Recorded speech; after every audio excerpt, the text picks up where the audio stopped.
ஒரு அரசன் ஒரு புலவருக்கு விருந்தளித்துக் கொண்டிருந்தான்.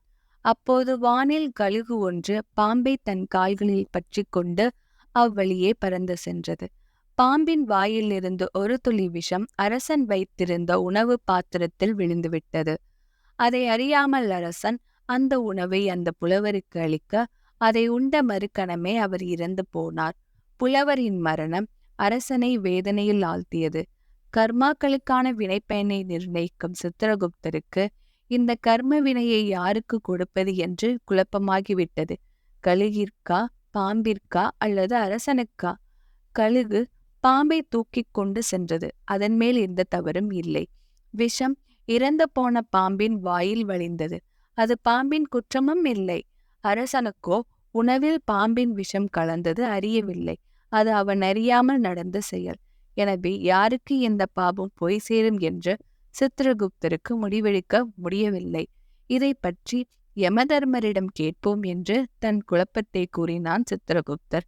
சித்திரகுப்தர் கூறியதை கேட்ட யமதர்மன் சற்று நேர சிந்தனைக்குப் பிறகு அதற்கான விடை விரைவில் கிடைக்கும், அதுவரை பொறுமையாயிரு என்றான்.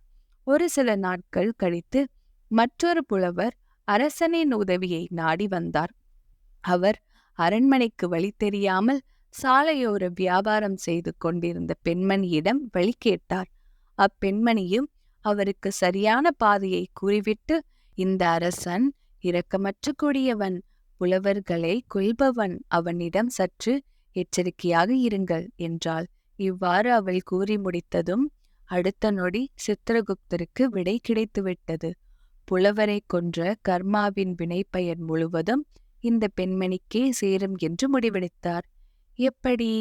மற்றவர்கள் மீது வீண் பழி சுமத்தும் பொழுது அந்த பாவம் முழுவதும் பழி சுமத்துபவருக்கே வந்து சேரும்.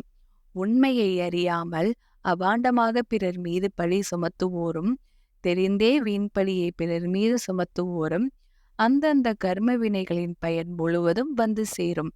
அதை அவர்கள் அனுபவித்தே தீர வேண்டும்.